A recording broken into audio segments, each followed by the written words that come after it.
Hey, il y a un moment, je vous avais parlé du projet Humanicy, ce voilier qui fait le tour de la Méditerranée en étant en même temps un centre de recherche nomade en sciences humaines et sociales. Sauf que moi, je suis étudiante et pas chercheuse.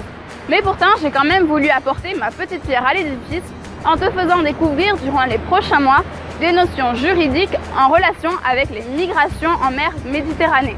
Pour coller au sujet, je vais te parler des lois des pays de l'espace Schengen qui reçoivent le plus de migrants par le biais de la mer Méditerranée. Grosso modo, l'espace Schengen, c'est les 26 pays européens dans lesquels on peut se balader librement sans avoir besoin de passeport. Ça comprend la plupart des pays de l'Union européenne et les pays de l'Association européenne de libre-échange. Suisse, Norvège, Islande et Liechtenstein. Je ne sais pas. Frontex considère qu'il y a principalement 3 routes de migration en Méditerranée. C'est l'agence européenne qui coordonne les contrôles aux frontières extérieures de l'espace Schengen. D'abord, la route ouest en direction de l'Espagne avec plus de 3200 traversées illégales entre janvier et mars 2018. Ensuite, la route centrale vers l'Italie avec plus de 6500 traversées illégales pour la même période. Enfin, la route est vers la Grèce avec plus de 7900 traversées illégales pour la même période. On va donc parler des lois en Italie, en Grèce et en Espagne, sachant que certaines des règles viennent de l'Union européenne ou de traités internationaux.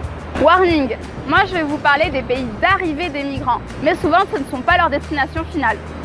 Mais avant de commencer, il faudrait peut-être qu'on sache que c'est un migrant, non. Selon l'ami Larousse, un migrant c'est quelqu'un, une personne qui migre. Merci Captain Obvious. Mais alors, une migration c'est quoi? C'est quand une personne se déplace volontairement, légalement ou non d'ailleurs, d'un endroit à un autre pour diverses raisons. On peut donc migrer au sein d'un même pays, mais ce qui va nous intéresser, ce sont les migrations internationales, c'est-à-dire quand une personne passe d'un pays à un autre par le biais de la Méditerranée dans notre cas.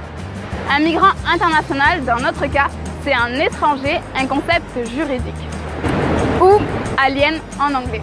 Tous les pays sont d'accord sur la définition d'un étranger. C'est une personne qui n'a pas la nationalité de cet État.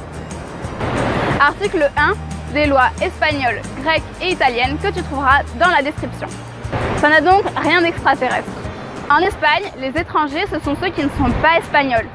En Italie, ce sont ceux qui ne sont pas italiens.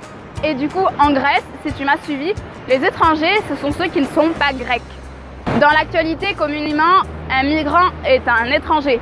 Mais il faut savoir que tous les étrangers ne sont pas des migrants. Imagine que tes parents ont migré dans un nouvel État et toi tu es né dans cet État. Mais pourtant tu n'as pas récupéré la nationalité de cet État. Tu restes un étranger et pourtant tu n'as pas migré. Et même parmi les étrangers / migrants, ils ne sont pas tous pareils. Ils n'ont pas tous les mêmes droits et obligations juridiques.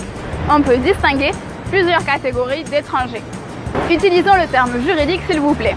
Parmi les étrangers, on a d'abord ceux qui ont la nationalité d'un autre État. Par exemple, un Français qui se trouve en Espagne, comme moi. Et on a les apatrides. Les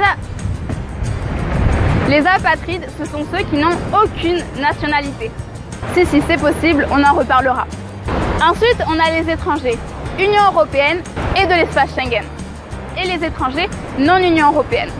Ou des pays tiers, ça veut dire la même chose. Les étrangers Union européenne, par exemple, un Français qui se trouve en Espagne, comme moi, vont pouvoir bénéficier de règles simplifiées avec moins de conditions et des procédures plus simples. Alors qu'un étranger d'un autre pays, comme un Sénégalais en Espagne, devra remplir les conditions normales sans avantage. Ensuite, on a les étrangers en situation légale et ceux en situation illégale. Parce que pour rentrer dans un pays, il y a des conditions à respecter. Passeport, autorisation de résidence et ou de travail, etc. Et si tu remplis pas toutes les cases, tu te retrouves en situation illégale. Avec toutes les conséquences qui vont avec, on en reparlera. Enfin, on distingue les étrangers majeurs et les étrangers mineurs. Les enfants auront des droits différents et notamment ils vont être plus protégés. Mais ça, c'est le sujet de la prochaine vidéo. J'espère que le sujet te plaît et si c'est le cas ou que tu es curieux, n'hésite pas à aller jeter un coup d'œil au site, magazine, podcast et réseaux sociaux de Humanicy. Tu peux aussi me suivre sur les réseaux sociaux ou activer la cloche pour ne pas louper la prochaine vidéo. Sur ce, plein de bisous et soignez vos droits.